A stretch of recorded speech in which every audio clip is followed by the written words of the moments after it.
See, you can press go live on YouTube first, but it won't show anything because we don't want to live through it. Nina, sorry, I think you're going to have to send that to me again, love, sorry. That's fine. Yeah. Take that when you want to go live broadcast. And it'll start to really sneak out, you know.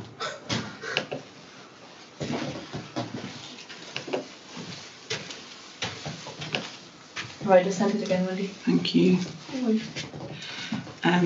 Yeah, I better get my bag down off the table, haven't I?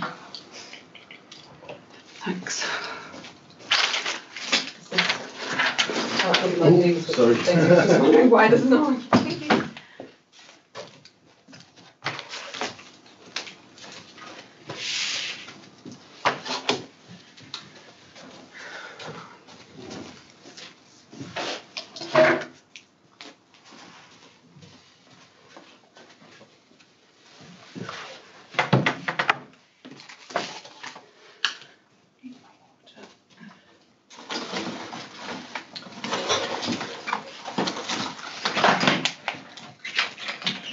If you want to sit there, I can press go. Do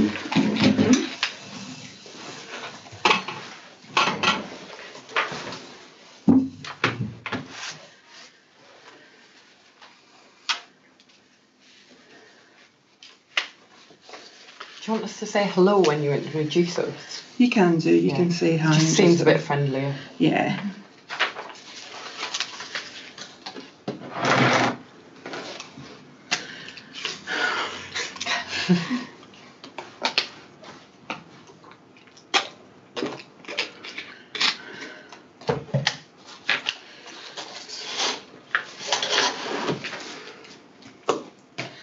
Okay. Ready? It's 1 o'clock. Had we better shut that door as well? I know it's warm, but just... Do you want it closed in case you walk past? I'd rather have the air, to be honest. You sure? Well, hi, good morning everyone, and welcome to this Newcastle University offer holder event for international and European students. I'd like to introduce myself first of all. My name is W.E.Ridley and I work in the university's international office, and I'm joined by a few colleagues from across the university this morning. First of all, on my left, I have Alex Morgan. Hello. Who's the International Integration Officer. And on my right, I have Monica Nielsen. Hi there. Who is a former student of Newcastle University, a postgraduate student. So you're going to be hearing from all three of us this morning in a presentation. And then once the presentation's over, we'll be happy to answer any questions that you have that we haven't been able to answer during the course of the presentation. So you might want to just sit back and listen for now, listen to what we have to say and see the slides. And then once the presentation's over, you can type in your questions into the chat box that's there on YouTube, and we'll pick the most important questions that we feel need answering at the end of the presentation. And then if we don't manage to get through all questions, if we can't answer all of them today because we might run out of time, we do just have an hour after all, then we will make sure that we answer all the questions and we create a document with all the questions and answers in, and that can be emailed around to all of you. So don't worry if we don't answer your specific question today. We will try and answer the questions and send it to you by the end of this week or latest early next week.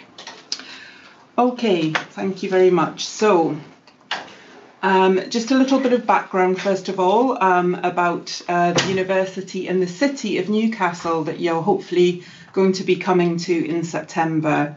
Our location, as you can see there, we're in the northeast of England, quite centrally located actually in the whole of the UK if you take in Scotland, Wales and England. We're located on the coast beside the North Sea, and we're in the county of Tyne and Wear. So Newcastle, its full name is Newcastle upon Tyne, and the Tyne is the river that flows through the city. We have our own international airport in Newcastle, and that is just a 20-minute journey away by taxi, by car, or by metro, which is our local overground and underground railway that connects various parts of the city and beyond. We're in a really good location within the UK. We're only 2 hours 40 minutes by train from London, or 1.5 hours by train from Edinburgh, just over 2 hours to Manchester. And as you can see on the slide there, the airport allows you to transit through various cities within Europe, so Amsterdam, Paris, as well as London, obviously. And we also have United Arab Emirates have a flight from Dubai. So I'm sure in September, many of you will be coming on the Dubai flight, or possibly with KLM through Amsterdam or Air France through Paris. So we're really well connected as a city. Just a few photos there of our campus, just to whet your appetite, so you can see what you've got ahead of you. We're an old university. Our history dates back to 1834. And we have some really old buildings together with lots of new buildings. The university is continuously investing in their infrastructure, so new buildings and investments being made all the time. This is a picture of the heart of the campus. This is actually our architecture building. So students studying architecture, you'll get to spend some of your time in there. And lots of students come and relax during their seminars and lectures on the grass, which is in the old quadrangle, which is what you see there. This is an aerial view of the city of Newcastle, and you can see I've pointed out various places that will be of interest to you. So the wonderful thing about Newcastle is that our campus is right in the city centre. So literally you cross the road from the university and you're right in the heart of the city, in the main shopping area, which is called Northumberland Street. And then just a 10-minute walk away from our main campus is our business school. So the business school has its own bespoke building, 10 minutes walk away, whereas all our other subjects, science, engineering, medicine, dentistry, all our humanities and social science subjects, they're all located on the main campus. And there aren't many universities in the UK that can boast such a fantastic location. There's other things to point out there. The Sage Gateshead, that's an international music centre. Our railway station, which connects you obviously down to London and up to Edinburgh and beyond. Newcastle has 7 bridges which cross the River Tyne, which is the river that you can see going through there. There's just a few photos of the city. I won't say too much about those, other than to say it's a really beautiful city, a mixture of old and new, and with something for everybody. We're often voted the UK's favourite student city in all the different league tables and rankings.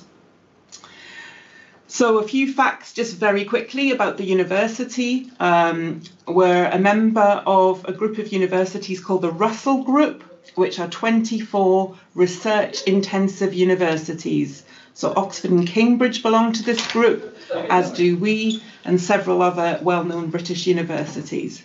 This year, we're very pleased to have been awarded the TEF Award, the Teaching Excellence Framework Award, and we achieved a gold for the quality of our teaching and learning. So we're very proud to have received that. Lots of companies visit the campus during the year looking for graduates who they can offer jobs to. And so we're in one of the top 20 universities in the UK that are most targeted by the UK's leading employers, both national and multinational employers. We have jobs fairs every October and every June, and many of our graduates attend these fairs, or many of our students attend these fairs, and that's the first step into getting a job once you graduate. Lots of people love Newcastle. Over 94% of our international students say that they would recommend studying with us. They've had such a great time. We give great student support, and I'll talk about that a little later. We have a great careers service, which is the service in the university that helps people find jobs while they're studying, but more importantly, when they graduate. So our careers service is definitely a department that you need to visit. We are officially the happiest city in the UK, and you can tell that by us three smiley faces in front of you, what a great place it is to live and work and study. And we are the third cheapest city in the UK, and a little bit more about that later on. So student life at Newcastle, of course, we want you to work hard and get an excellent qualification from us, but we also want you to balance that with a good quality student life. And there are loads of things you can get involved in as a student at Newcastle. The main focus of student activity is in the Students' Union building, which is in the middle of the campus. You'll hear that name, Students' Union, mentioned a lot throughout this presentation. It's a building run by students for students, and within the building they have lots of different student clubs that you can join. We call these clubs societies. So most students, when they come to Newcastle, they'll sign up for 1 or 2 or 3, maybe even more societies. And so in your free time, you can get to try out things perhaps that you've never done before. For example, you can learn how to make cocktails, you can learn how to become a DJ, you can go canoeing in the North Sea, you can learn how to do ballroom dancing as well as Bollywood dancing. There's all sorts of amazing things that you can do in your free time at Newcastle. We're very strong at Newcastle in our media courses, media and journalism and filmmaking. We're often ranked #1 in the UK for those. And we have our own student newspaper, which is called The Courier, as mentioned on there. The Courier also has a TV station on YouTube and student radio. So if media is your thing and you want to get involved in the media as a potential career, then we really recommend that you get involved in the student media opportunities at Newcastle. We have a scheme called NCL Plus, which I won't go into too much detail on that, but there's loads of activities you can get involved in to help make your CV look better for when you graduate. And we have lots of volunteering opportunities. So we have a section of the university called Go Volunteer, and that allows you to sign up to volunteer. That means giving your time for free, perhaps to help out in some local community project, maybe helping children at school, or maybe working with elderly people or people with disabilities. There's lots and lots of different projects that you can get involved in. And it's also a good idea to get involved if you've never had any work experience before coming to Newcastle University.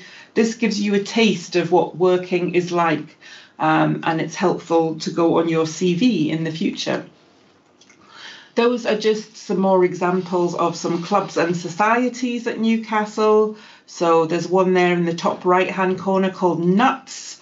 I wonder if you can guess what that is. That's the Newcastle University Theatre Society, NUTS for short.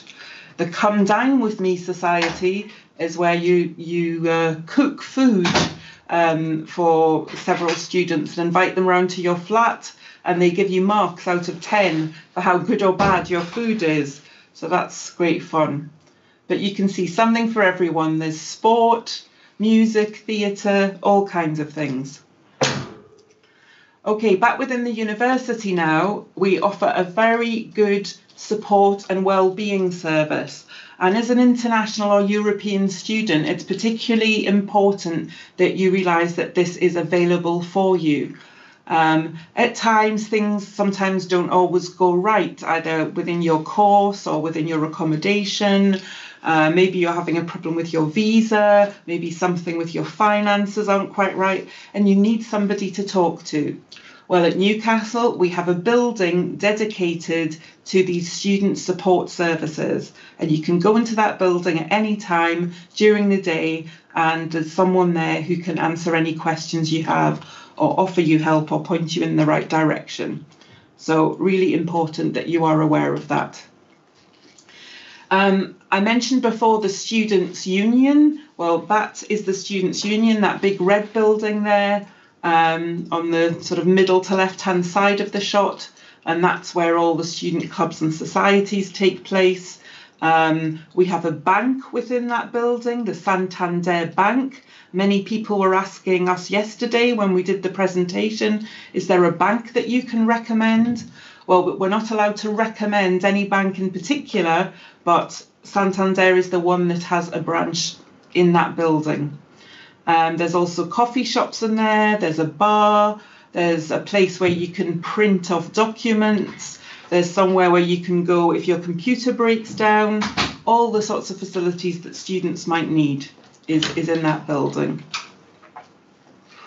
So, going on to the more practical things now that you need to know between now and September. We find typically that students have lots of questions around these sorts of things. So, accepting your offer for Newcastle University. So if you are an undergraduate student, so that's a student coming to study a bachelor's degree at Newcastle, once you receive all your decisions from the 5 universities that you have applied to, you can then log into UCAS Track and make one university your firm choice, that's the one you really want to study at, and one is your insurance choice. That's probably a university that's asking for slightly lower entry requirements, and you should keep that as a kind of reserve just in case you haven't got or don't get in the future the exam results that you need. For postgraduate students, there's usually not a deadline for accepting your offer, but if there is, it will be included in your offer letter. But as it says there, most of the programmes don't have a deadline. So if you've got everything you need now, I recommend that you go ahead and accept your offer, but there's no deadline other than if you're an international student, you will need to allow time to get your visa. And so the sooner you accept the offer, the better. Meeting your conditions. Many of you will still have some conditions at this stage within your offer. So we might have asked you for a certain score in English, or we might be waiting to see what your exam results are from your school or university. So that's fine, that's perfectly normal at this time of year. If you miss the conditions of your offer, still contact the university as soon as possible, because we might be able to consider you depending how far away you are from the offer that we've asked for. With undergraduate students, when you meet the conditions, make sure that you send us the evidence that you've met them. So scan copies of your certificates and send them to the email address that's in your offer conditions. We always provide an email for you to contact the person who's handling your application. At postgraduate level, as soon as you meet any of your conditions, please notify the university by adding your documents to the application portal, as it says there. And you also need to arrange to go online and pay a minimum of £1,500 tuition fee deposit if you are an international student. That's very important. Okay, but for undergraduate students, it's not necessary to pay any deposit at all. We will ask you for the fees once you arrive at the university. Okay, moving on to accommodation then. There are lots of different types of accommodation you can choose. I really recommend, if you haven't done so already, to go onto our website and look at the different options available. We have an official deadline of the 30th of June for people to apply for accommodation. So we're obviously past that deadline now. However, we will still have places available, so it's not too late to apply for university accommodation if that's what you want to do. You may want to get your own private accommodation, which you arrange somewhere in Newcastle yourself. One thing I would recommend, though, is if you're after private accommodation, I would recommend coming to Newcastle first, booking into a hotel or a hostel for a few days while you look around at the different accommodation options available. Because in the UK, once you put your signature on a document, once you've signed a contract, that means that you have to stick with that accommodation for the period of time that you've said. And it's a legal document, So please don't be signing anything until you're absolutely sure that the accommodation is what you want and that you're going to stay there for the next year or however long. It says. So there's some suggestions there on the slide about undergraduate students. You can have a read through that yourselves, what you have to do at the various times, and then one or two things different for postgraduate students. Again, postgrads have to pay a deposit, I'm afraid, £500 deposit, but that is then given back to you by discounting the rent of the summer term, so you will get that money back. Ideally, we want you to have met all your conditions of your offer by the 30th of July for postgraduate students, but if you haven't and you won't until August, don't worry. Just as soon as you have met all the conditions, if that is in August, then just let us know and then we can allocate you some accommodation. Okay, so things to note.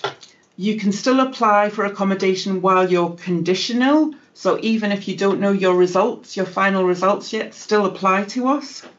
Very important is that the rooms are allocated between July and September. So we are doing allocations at the moment. But as it says there on the slide, we receive over 5,000 applications a year. And we have a very small team of people who are working on the accommodation allocations. So please, please be patient. And remember, you will not be allocated anything at all until you are holding an unconditional offer. So that means you've met all the requirements and we know that you're coming 100%. So I said yesterday, and I'll repeat again today, we're a small team in the accommodation service. They've got thousands of people to deal with. And every time the phone rings or somebody emails them, that takes them away from being able to work on giving you your room. So the big message on accommodation is... You need to stop. You've logged into the wrong YouTube account. The account you give us, not the way it's streaming from your account, your personal account. I don't understand. So That was the one I that was is going told to do. live, but it's going live to your personal account. If it's meant to go to the webinars one, Yes. you need to log into that webinars account. Right, that wasn't clear to me. I thought that was all... It's whatever account set up for the webinar, the link you sent out. That's the account they've got to go to. No, yesterday was fine. I'm so sorry, everyone. So now there's all those people out there. Is that the... They've all went the wrong link. Yeah, because Well, that all no, links they've to got the the right webinar link. page, but on They've got the right link. yeah, but we were We're streaming not on the wrong streaming page, on it. so they just didn't have anything. Because I was trying to find the page Oh, like I right, did yeah, yesterday, and I couldn't find it, so I rang them to figure out what the problem was. Sorry that it took us 20 minutes to figure that out. Oh, I'm so sorry. Right, we better get this Yeah, amended then yeah. quickly. Yeah.